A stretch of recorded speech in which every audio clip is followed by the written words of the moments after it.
Quand je suis arrivé au CNE, au début, c'est vrai que j'étais assez fier et je me suis dit, je commence à m'entraîner avec des pros, quoi. Je suis avec tous les meilleurs joueurs français. Je passais du bonjour le matin avec eux au salut et là, maintenant, on est carrément amis, donc c'est vrai que c'est assez cool et c'est une fierté de pouvoir s'entraîner avec eux tout le temps.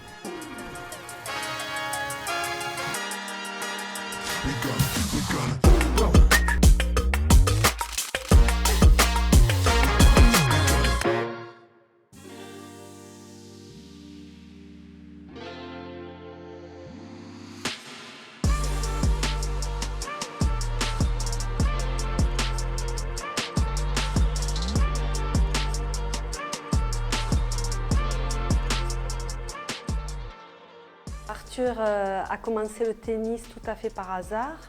Pendant l'été, il s'ennuyait, il ne savait pas quoi faire. Il y avait des stages de tennis organisés au club de Velleron, de notre village. Du coup, j'ai décidé de mettre Arthur et sa sœur au stage. Et c'est comme ça qu'ils ont découvert le tennis. Il est allé, il a joué un petit peu. La monitrice qui était sur place nous a dit il joue bien votre fils, il joue dans un club. Et on lui a dit non, il ne joue pas dans un club, il a 6 ans, il est tout petit, il ne joue pas au tennis. Et puis je dirais que de là, ça s'est enchaîné. Je crois qu'il n'a plus lâché la raquette. J'ai commencé dans mon club de village, où on était 10 peut-être à jouer de jeunes dans le club. Après ça, je voulais en faire un peu plus sérieusement, du coup je suis allé dans un autre village à côté de chez moi où il y avait un club un peu plus gros, qui s'appelle le Thor. J'y suis resté 1 an.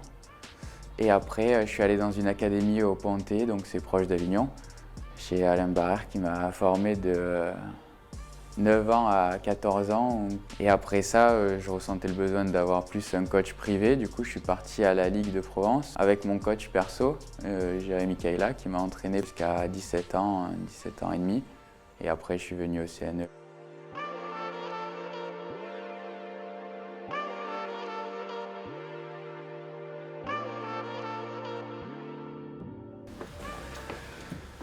Là, je suis nickel, j'ai tout installé, toutes les affaires sont là, tout à sa place, il y a les trophées là, tout est beau.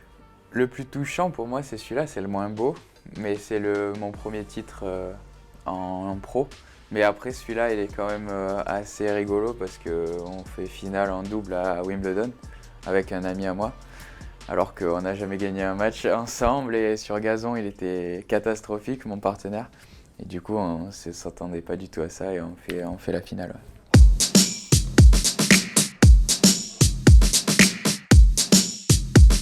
Comment je l'analyserais sur le plan humain? Généreux, dans la rigueur, dans la concentration. Il est cool, il est facile, il ne se prend pas la tête. C'est ça qui est très sympa avec lui. Là, c'est dur.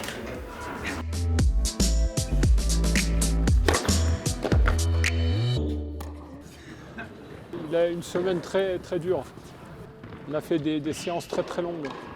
Avec le physique qui était rajouté, ça doit faire des séances de 5 heures.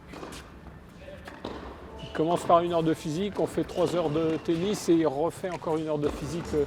Tout ça à l'enchaînement. Il commence à y avoir quelques petites douleurs là. L'idée du décroisé, elle est bonne en elle-même, mais il faut que tu la suives au filet. Après, tu regardes ce qui se passe. Mais ça s'apparente à l'exercice, la dernière partie d'exercice qu'on fait sur les balles courtes. Après, ça marche pas, mais il y a un moment, ça va marcher. Sa marge de progression, aujourd'hui, c'est la qualité musculaire, sa densité musculaire, sa puissance, ses qualités de force. On met vraiment l'accent là-dessus. Il progresse, il frappe beaucoup plus fort, notamment au service, où il a gagné énormément de kilomètres/heure, quoi.